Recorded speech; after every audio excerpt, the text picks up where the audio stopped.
Hi, it's Pete. Okay, from Friday's session where we were looking at, or where we talked briefly about playing with pictures in PowerPoint, I promised I'd do you a quick video on how we actually can play with pictures and a little bit of work with fonts inside of PowerPoint. So to start with, what I've done is I've created a slide here that you can see is basically empty.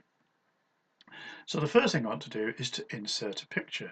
Now to insert a picture, I go to the Insert menu, I click on a picture, and then here are some of the pictures that I've actually got. Now what I'll do is I'll work with this picture, and again you'll probably recognise this picture from this handsome chap who's stood large and proud in the middle there. Now the first thing I can do, as you can see, is I can just resize that image to make it as big or as small as I want. Now I made it fairly big to start with because what I want to do is I want to be able to crop this so that we've only got this central image of these four people here. So the first thing I'm going to do is I'm going to right click on the image, right click, and then I'm going to come down to size and position, because size and position will tell me that at the moment the height of the image is 18 centimeters and the width is 24.72. So that gives me an idea of how much I can actually start to manipulate this. Now ideally I would like this image to come across so it finishes around about this guy's arm. Now that will need me to move in from this side, and I would guess that is probably about, I don't know, should we say 9 centimeters from the right? So if I come across here and say 9 centimeters and then click inside of one of the other boxes, as you can see, my estimate was way out because I've suddenly chopped myself out. So what I can do then is I can change that.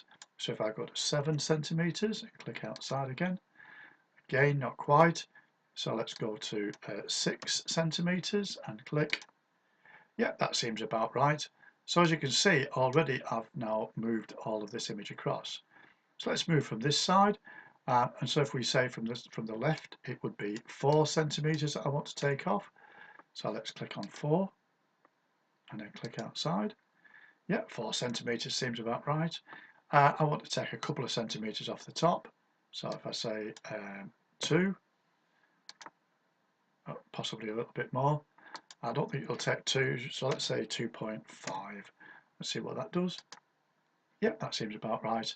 And I'll just take 1 centimeter off the bottom,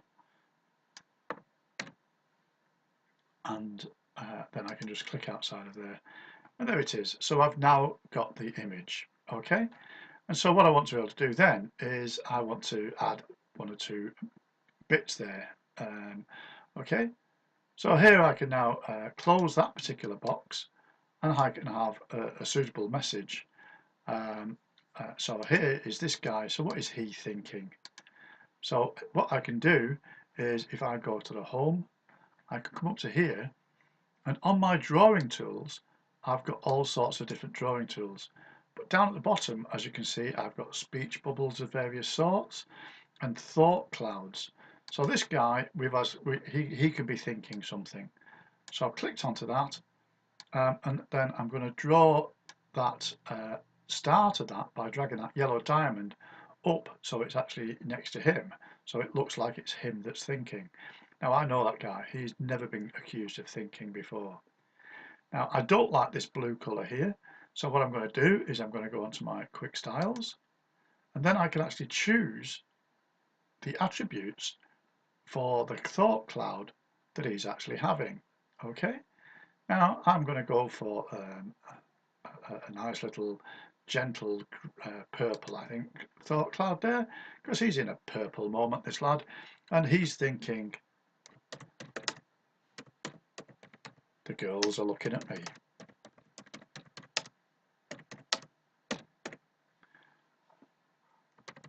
Yeah, and having known this chap for some time, that is the sort of thing that would be quite likely to have been going through his head at the time. Now, I also happen to know that, or I suspect, shall we say, that what these girls were thinking. So what I can do is I could add a little speech bubble from one of these girls here. Yeah, so again I've drawn this little speech bubble in here, say, and then I could add in a colour onto this one. So they could be talking in green, and there we can actually sort of, so how smug does he look?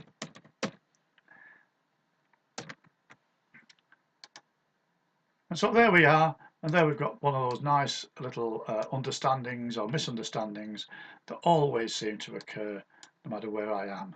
Yeah. So as far as I'm concerned, people are thinking I'm looking smug, and there's me thinking, my gum, don't I look gorgeous? Okay, so there we are. We've now created that little image. Now I can highlight that image, and by highlighting it all in that manner, as you can see, I've got all of the different elements selected. I can put my cursor on there and right click. Let's try again. And there I can now go to group, and I click on group, and that is now a single image. So once again I can right click, and I can actually come save as a picture, and I could save that as a picture called Pete being smug. Oh, I've already created one of those, so we'll create it again. And there it is. So there is how we can actually create that. And so that could actually be the front of a nice card, or whatever that we actually wanted to create. Okay, if I just touch the delete key, then that will actually delete that image. Now the second thing I wanted to have a quick look at was how we can actually use clip art. So I go to insert, and I go to insert clip art. Now because I'm online, I've got access to a lot of images on here, lots and lots of images, and so I can actually go onto here and I can actually start to try to find images that I want. Now the image that I'm going to look for is a banner. So I'm going to look for a banner, so I've typed banner into the box, and then I click on to go, and it will show me an entire range of different banners.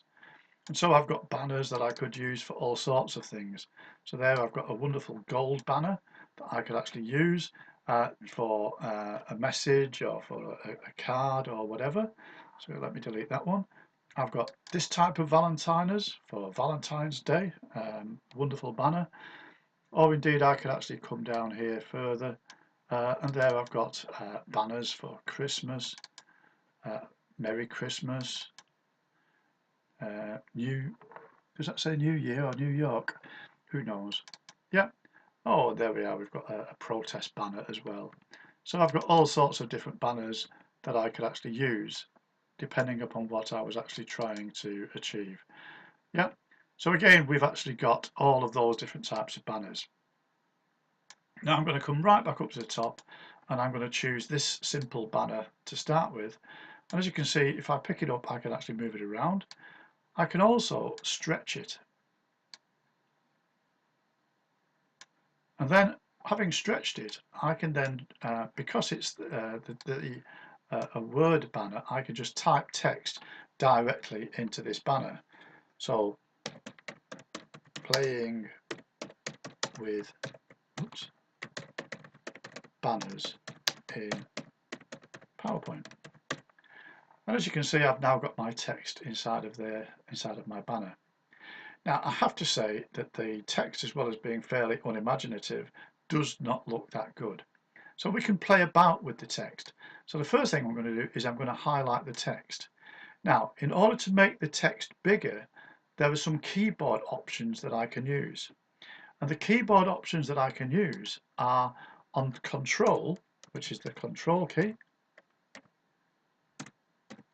and then the opening square bracket, and that opening square bracket, Control in that bracket, will make things smaller. Control and the closing square bracket will make things larger. So let's see that in action. So if I choose playing with banners in PowerPoint, and then I press Control and the closing opening square bracket, then as you can see, that makes it smaller. Pressing the Control with the closing square bracket makes it bigger. So I can actually play about to get the size of font that I actually want. Now, it's important to note that the font size is also dependent upon the shape of the individual characters, the actual shape of the font. Now, at the moment, if we look up here where it says Calibri, we can see that the font that I'm using is currently Calibri. Clicking on this little arrow next to it would allow me to actually go down and to choose different fonts.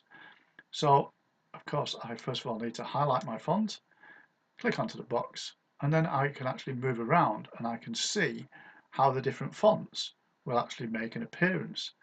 And can you see how the size of the text actually seems to change as I move from different font to different font? Sometimes it will fit on 2 lines, sometimes it will fit on 1. Now, there are a lot of different fonts available, and it will depend upon which machine you're working with and what fonts you've actually got available as to what you can actually see. If you've actually got any of the, if you're a crafter, you may find that you've got a lot more fonts than I've got.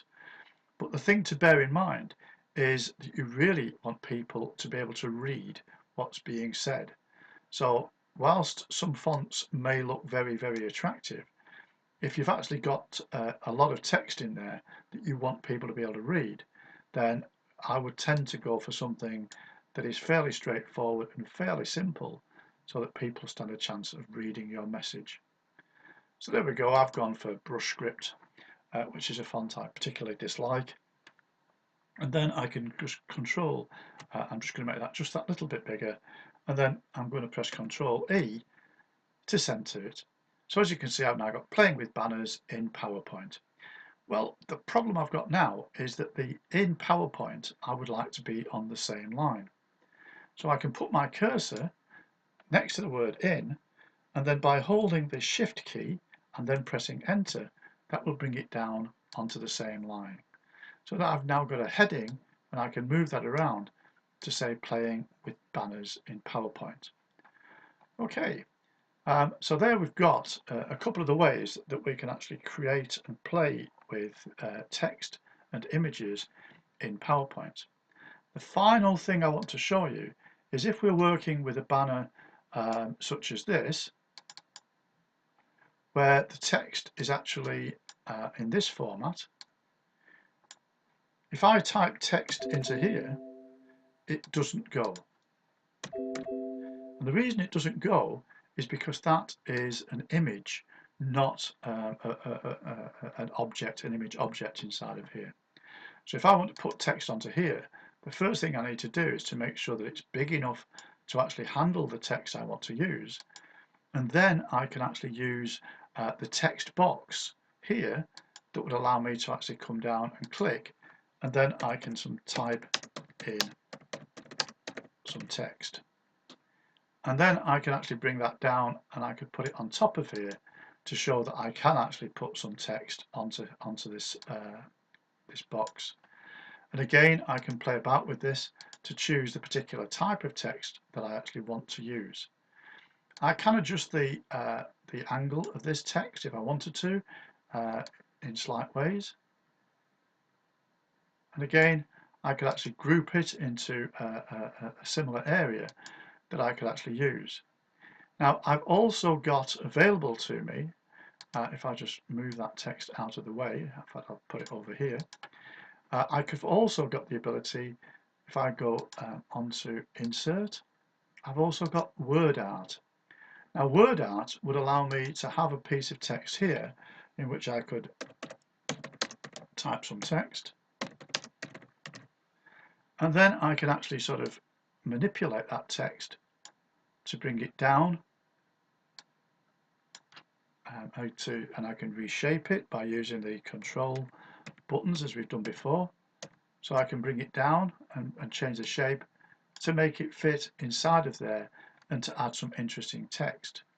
Now again, I can actually go onto my little box here, and as you can see, as I'm playing, I can actually choose the style of text that would actually work best inside of my box.